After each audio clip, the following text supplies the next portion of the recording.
Hello बच्चों, नमस्कार, प्रणाम। मैं रमोद कुमार, आप सभी का डॉक्टर एम के इंस्टीट्यूट मधेपुरा में स्वागत है। बच्चों, ये जो कोचिंग संस्थान है ये मधेपुरा में स्थित है और ये आपको यहाँ पर सभी प्रकार के कॉम्पिटिटिव एग्जाम की तैयारी कराई जाती है। ये चाहे बीपीएससी हो, यूपीएससी हो, एसएससी हो, रेलवे हो, उसके बाद जितने तरह के बिहार सचिवालय हो, जितने तरह के कॉम्पिटिटिव एग्जाम की तैयारी होती है सब यहाँ कराई जाती है। और मैं बच्चों बायोलॉजी टीचर तत्काल आप लोगों के सामने पर डे, आज तो थोड़ा समय का अभाव के चलते कम क्वेश्चन है, 15 ही क्वेश्चन है। पर डे मैं आप लोगों के सामने 20 क्वेश्चन जो प्रीवियस ईयर बीपीएससी का है, सिर्फ बायोलॉजी का मैं डिस्कशन कराऊंगा। 20 क्वेश्चन। और ये मत समझना कि चला ये बीपीएससी का सवाल है तो बीपीएससी में ही पूछेगा, ऐसा बात नहीं है। पिछले बार का ग्रुप डी का भी क्वेश्चन उठा के देखो, बायोलॉजी का कितना टेढ़ा है। तो ये जो बायोलॉजी हम पढ़ाते हैं तो एक वे टॉप लेवल का पढ़ा देते हैं कि आप किसी भी एग्जाम में बैठोगे, आपका कोई एक नहीं कि एक बार पढ़ लिए तो फिर दूसरे तीसरे बार आपको पढ़ना पड़ेगा। तो ये आप एक बार जब पढ़ लोगे तो आपको बार बार बायोलॉजी पढ़ने की जरूरत नहीं है। एक बार आप जुड़िए एम के इंस्टीट्यूट से और इसका फायदा उठाइए। अभी तो तत्काल डिस्कशन चलेगा और ये जितना प्रीवियस ईयर बीपीएससी से, चाहे प्रशासनिक सेवा हो, सीडीपीओ हो या बीपीएससी टीचर को, इस लेवल का जितना भी एग्जाम पूछा है सबका बायोलॉजी हम डिस्कस कराएंगे। तो आइए बिना देर किए हुए शुरू करते हैं, ठीक है। तो देखिए पहला क्वेश्चन आपके स्क्रीन पर,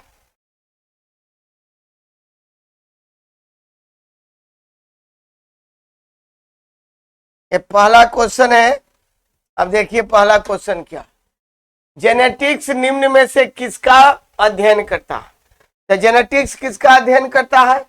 तो जेनेटिक्स सबसे पहले समझो, जेनेटिक्स और हेरेडिटी, आनुवांशिकी और आनुवांशिकता। जेनेटिक्स का मतलब होता है आनुवांशिकी। तो सबसे पहले हम समझेंगे हेरेडिटी क्या होता है।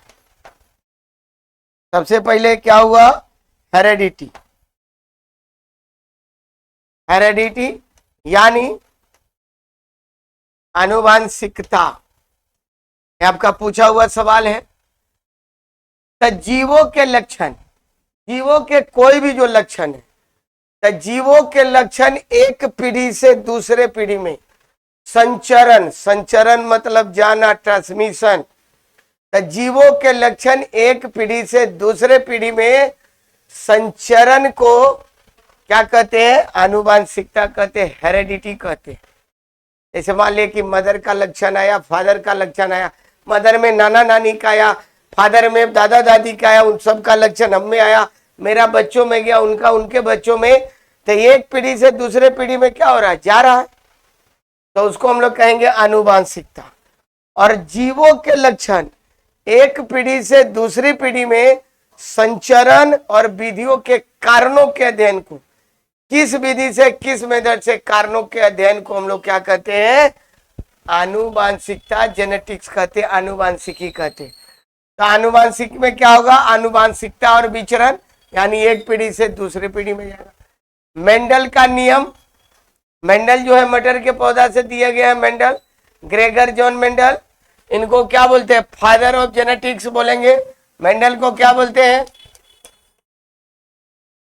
फादर ऑफ जेनेटिक्स, यानी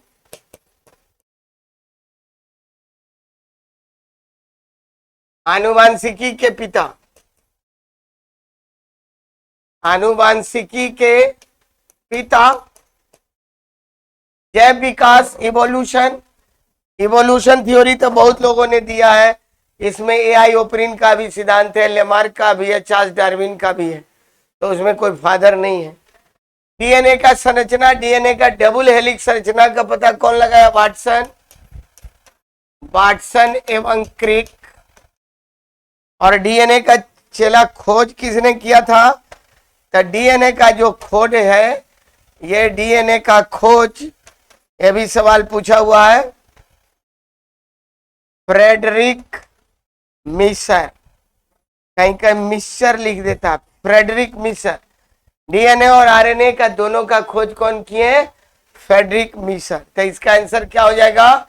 आनुवांशिकता और विचरण। क्लियर। नेक्स्ट, ऑर्निथोलॉजी किसका अध्ययन करता है? ऑर्निथोलॉजी में किसका अध्ययन होता है? तो ऑर्निथोलॉजी जो होता है ये पक्षियों का अध्ययन होता है, पक्षियों का अध्ययन। और हड्डियों का अध्ययन होता है।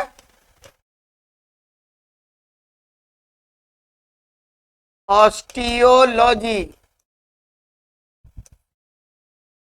ऑस्टियोलॉजी हड्डियों का अध्ययन। पत्तियों का अध्ययन होता है प्लांट फिजियोलॉजी में, सब आते हैं, जड़, तना, पत्ती, फूल, फल, पॉलिनेशन सब आते हैं प्लांट फिजियोलॉजी। पादप आकारिकी में ये पत्ती का अध्ययन होगा। क्या होगा? पादप आकारिकी, प्लांट फिजियोलॉजी। अब देखो, भारतीय पक्षी की उपाधि किनको दिया गया है? डॉक्टर सलीम अली, ये बहुत बड़े भारतीय पक्षी वैज्ञानिक थे। इनको इंडियन बर्ड्स कहा जाता है, पक्षी वैज्ञानिक कहा जाता है। अब ये इस दुनिया में नहीं है। क्लियर। तो ऑर्निथोलॉजी किसका अध्ययन करता है? पक्षियों का। पोमोलॉजी, पोमोलॉजी या एक और इसका होता है कार्पोलॉजी, कार्पोलॉजी। पोमोलॉजी या कार्पोलॉजी किसका अध्ययन करता है? फल का। फलों के अध्ययन को क्या कहते हैं? पोमोलॉजी या कार्पोलॉजी कहते हैं। फूल के अध्ययन को क्या बोलते हैं?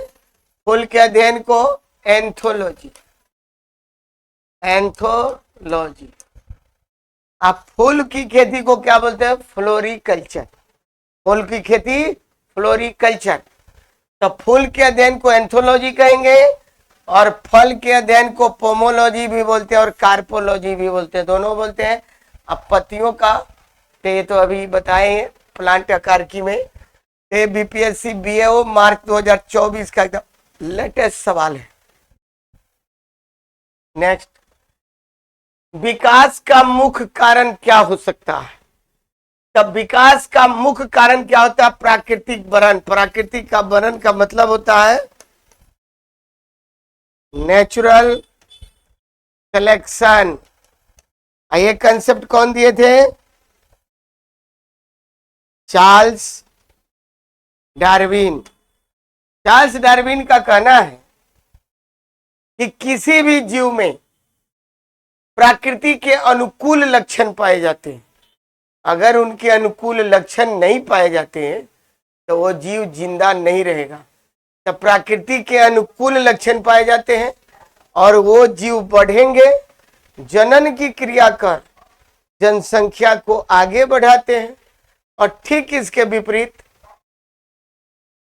वैसे जीव जिनमें प्रकृति के अनुकूल लक्षण नहीं पाए जाते वो आगे नहीं बढ़ते और मर जाते। नेचुरल सिलेक्शन का मतलब नेचर आपको सेलेक्ट करती है। जैसे आप एग्जाम दोगे, मान लो बीपीएससी दोगे, पीटी दोगे, बहुत लड़के पीटी पास करेंगे, आप पीटी पास करेंगे, आप मेंस दीजिएगा, बहुत मेंस पास फेल करेंगे। आप इंटरव्यू दोगे, बहुत इंटरव्यू फेल करेंगे। फाइनली पीटी मेंस इंटरव्यू के बाद आपको बोर्ड सेलेक्ट करेगा। आज जो नहीं सेलेक्ट होंगे फिर अगले बार उनको मौका मिलेगा। लेकिन नेचर जिनको सेलेक्ट नहीं करती है उनको आगे मौका नहीं मिलता है, वो जीव वहीं पर मर जाते हैं, खत्म हो जाते हैं। समझ गए? ये प्राकृतिक। लैंगिक जनन का मतलब, सेक्सुअल रिप्रोडक्शन का मतलब है कि जीवों में जनन की वैसी क्रिया जिसमें स्पर्म,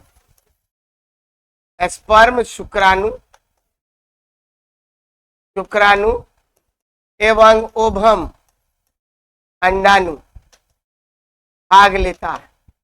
यानी इसमें मेल और फीमेल का होना जरूरी है। वो जीव अगर बाइसेक्सुअल है, दुलिंगी है, तब वो सेक्सुअल रिप्रोडक्शन होगा। जैसे केचुआ या हम लोग एक लिंगी है, मेल अलग और फीमेल अलग, तो लैंगिक जनन की क्रिया होगी। तो जनन की वैसी क्रिया जिसमें स्पर्म और ओवम भाग लेता है उसको हम लोग क्या कहेंगे? लैंगिक जनन। म्यूटेशन, उत्परिवर्तन।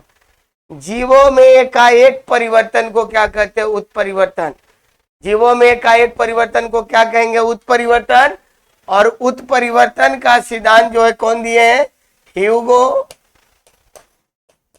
ह्यूगो de Vries, Hugo de Vries के द्वारा उत्परिवर्तन का सिद्धांत दिया गया है, यानी म्यूटेशन का थ्योरी दिया गया है। क्लियर? आइए नेक्स्ट,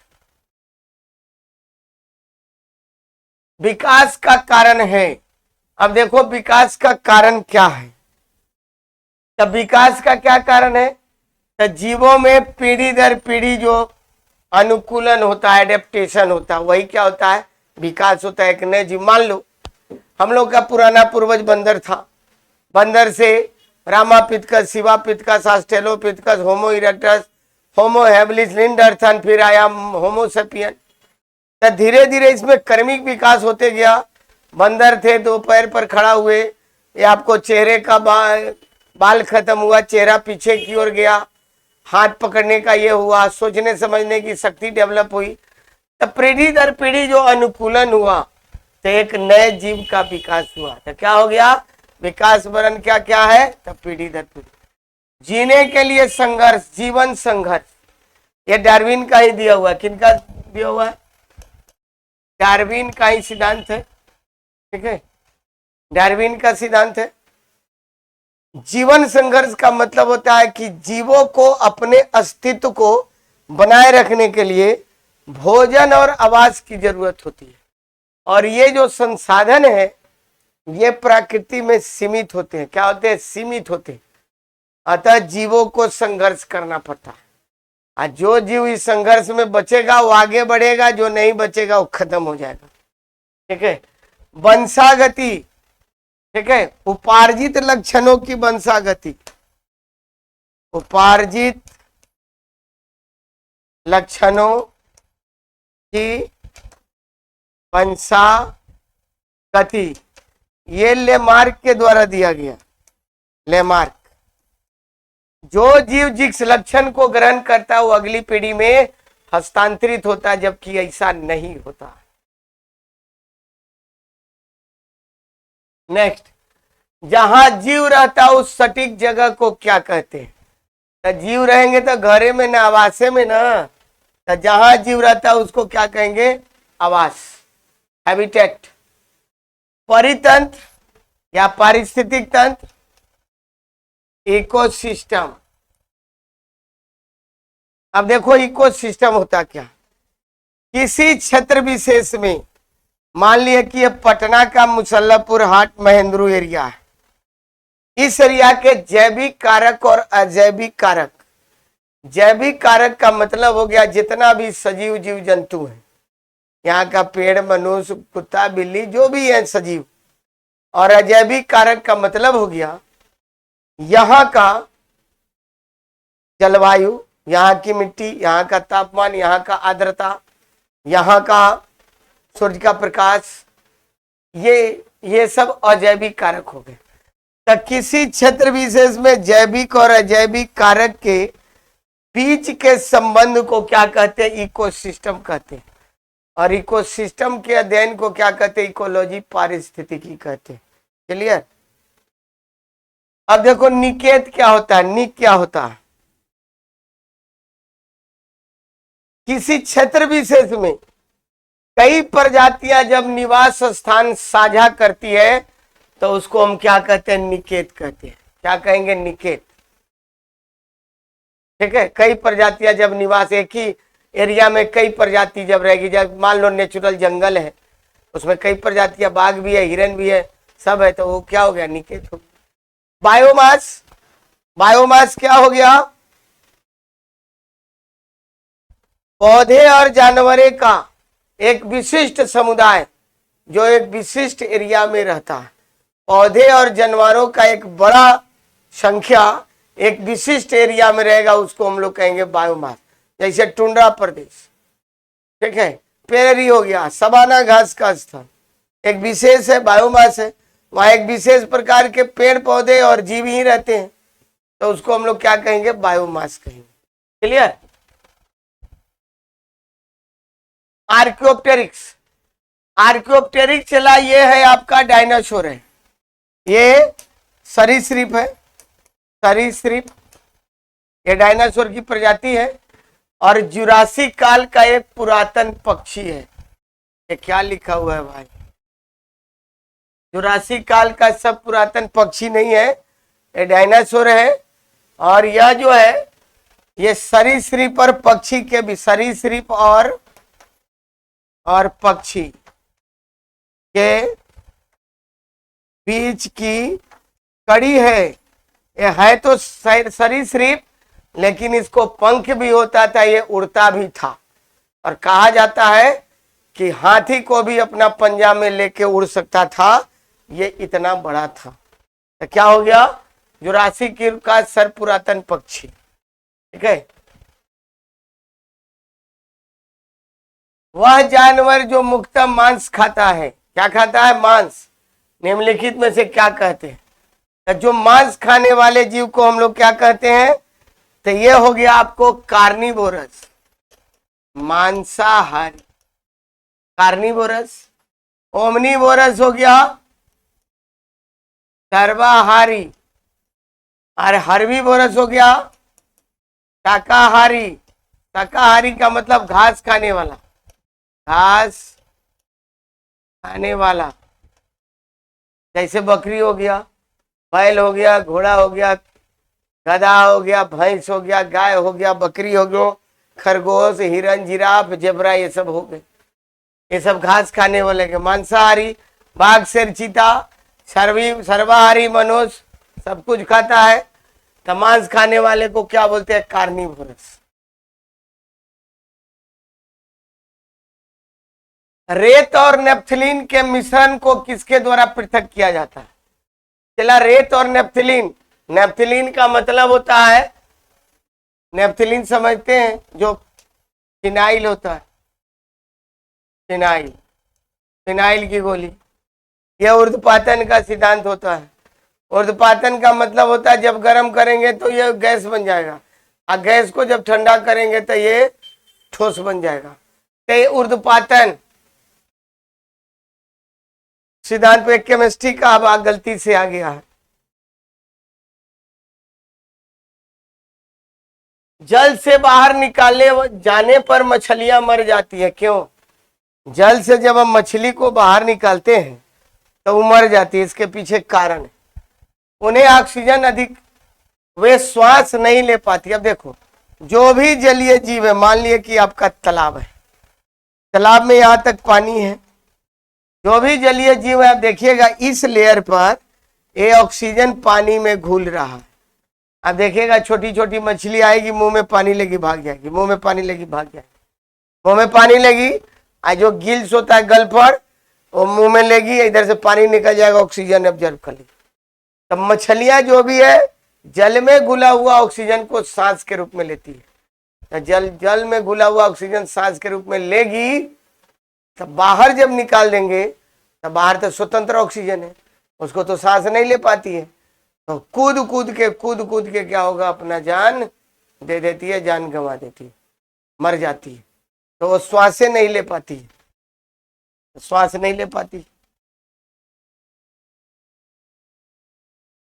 मधुमक्खी कॉलोनी के सदस्य एक दूसरे को कैसे पहचानते? तो मधुमक्खियां जो है एक दूसरे को गंध से, किसे पहचानेगी? गंध, स्मेल से। और नर्तन जो है, नाच, इसको हम लोग नाच बोलते हैं। तो ये है मधुमक्खी की भाषा। मधुमक्खी की भाषा क्या है? ये नाच है। मधुमक्खी की भाषा क्या है? नाच है। ये जब नाच करेगी तो 8 का बनेगा।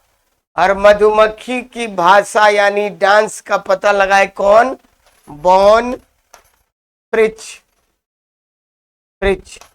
और इनके लिए इसको नोबेल पुरस्कार मिला गया, बॉन फ्रिच को। तो मधुमक्खी की ये भाषा है, नाच, और वह एक दूसरे को गंध यानी स्मेल से पहचानती। क्लियर?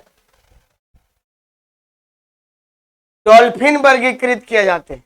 ये डॉल्फिन हो गया, चमगादड़, ये जलीय स्तनधारी है, चमगादड़ हो गया, या मनुष्य, गाय, घोड़ा, कुत्ता, बिल्ली, ये सब क्या हो गए? स्तनधारी, स्तनी। ये अपने बच्चे को जन्म देते और दूध पिलाते। मत्स्य में आ गया जितना मछली है सब। उभयचर में आ गया मेढक, मेढक, आइला, टोड, सब मेढक की प्रजाति है। सरीसृप में आ गया सांप, सांप, छिपकली, सांप हो गया, छिपकली हो गया, सांप, छिपकली। उसके बाद आपको हो गया कछुआ, कछुआ। उसके बाद आ गया गिरगिट, मगरमच्छ। ये सब कहा हो गया सरीसृप में, ये सब फाइलम है, ठीक है। तो ये आगे मेढक और टोड निम्नलिखित में से किस उभयचर में आते हैं? ये चला एनूरा में आएंगे। एनूरा, एनूरा का मतलब होता है ये छलांग लगाएंगे और अगला पैर बड़ा और पिछला पैर छोटा होता, अगला पैर छोटा और पिछला पैर बड़ा होता। एनूरा ग्रुप के जीव का है। तब मेढक में अगला पैर छोटा और पिछला बड़ा होता है छलांग लगाने के लिए, तो ये एनूरा में आते हैं। ब्रायोफाइट में बीजाणु मातृ कोशिका की होती है, तो क्या होगी? द्विगुणित। द्विगुणित का मतलब होता है 2n। 2n का मतलब होता है, मान लो 1n प्लस 1n बराबर 2n। तो ये आपको, जैसे आप इसको समझिए, जैसे हम लोग में 46 क्रोमोसोम है, ये आप समझो 44 प्लस XX रहे या XY रहे। जब यह गैमीट में टूटेगा तो 22 प्लस X रहेगा और 22 प्लस Y। अब फीमेल है तो दोनों में X ही रहेगा। तो ये 44 प्लस XY को बोलते हैं 2n, और इसको बोलते हैं जब गैमीट में टूटेगा तो N और N। तो ये बीजाणु जो होते हैं, स्पोर जो होते हैं, क्या होते हैं? 2n हो गए, ठीक है। तब वो गैमीट में टूटेंगे। कोशिका का शक्ति स्रोत, कोशिका का पावर हाउस, ऊर्जा उत्पादन का केंद्र क्या है? माइटोकॉन्ड्रिया। क्या है? माइटोकॉन्ड्रिया। और यहाँ ऊर्जा किस फॉर्म में मिलता है? एटीपी के रूप में, फुल फॉर्म एडिनोसिन ट्राइफॉस्फेट, ठीक है।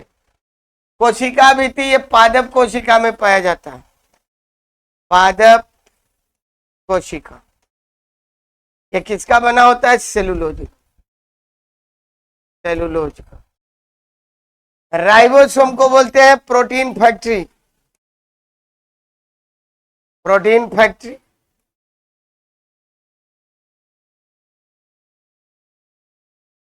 और न्यूक्लियस को बोलते हैं कोशिका का मस्तिष्क,